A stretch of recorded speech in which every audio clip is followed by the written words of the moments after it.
തൃശൂർ ജില്ലയിലെ അന്തിക്കാട് വാടാനപ്പള്ളി മേഖലകളിലെ ക്ഷേത്രങ്ങളിൽ മോഷണം തുടർക്കഥയാകുന്നു. കല്ലിട വഴിയിലെ 2 കുടുംബക്ഷേത്രങ്ങളിൽ നിന്നും 2.25 പവൻ സ്വർണവും മറ്റു ക്ഷേത്രങ്ങളിൽ ഭണ്ഡാരങ്ങളിലെ പണവുമാണ് മോഷ്ടിക്കപ്പെട്ടത്. മോഷ്ടാക്കളുടെ CCTV ദൃശ്യങ്ങളടക്കം തെളിവായി ലഭിച്ചിട്ടും കേസുകളിൽ കാര്യമായ അന്വേഷണം നടക്കുന്നില്ലെന്ന ആരോപണവുമുണ്ട്.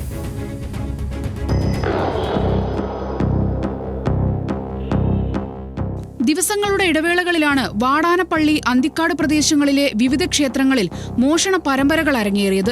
വിഗ്രഹങ്ങളിലെ സ്വർണവും ഭണ്ഡാരങ്ങളിലെ പണവും അടക്കം ലക്ഷക്കണക്കിന് രൂപയുടെ മുതലുകൾ നഷ്ടമായി.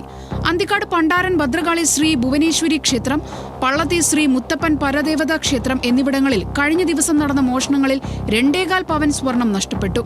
ക്ഷേത്രത്തിൽ തോറ്റംപാട്ട് ഉത്സവം നടന്ന് മണിക്കൂറുകൾക്കകമായിരുന്നു മോഷണം.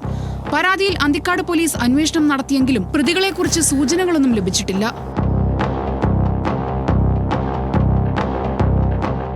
വാടാനപ്പള്ളി നടുവിൽക്കരയിൽ ക്ഷേത്ര ഭണ്ഡാരത്തിന്റെ പൂട്ട് പൊളിച്ച് പണം കവർന്നത് തുടർച്ചയായ 2ാം തവണയാണ്. പുഴയോരത്തെ വന്നേരി കുടുംബക്ഷേത്രത്തിലും സമാനമായ രീതിയിൽ കവർച്ച നടന്നു. കഴിഞ്ഞ ദിവസം രാത്രി മോഷ്ടാവ് ക്ഷേത്രത്തിന്റെ മതിൽ ചാടിക്കടന്ന് അകത്ത് പ്രവേശിക്കുന്നതും മോഷണം നടത്തി മടങ്ങുന്നതും CCTV ക്യാമറകൾ വ്യക്തമായി പതിഞ്ഞിട്ടുണ്ട്.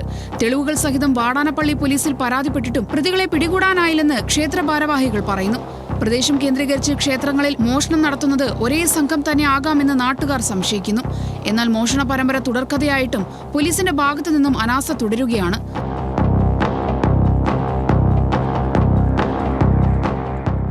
ന്യൂസ് മലയാളം, തൃശൂർ.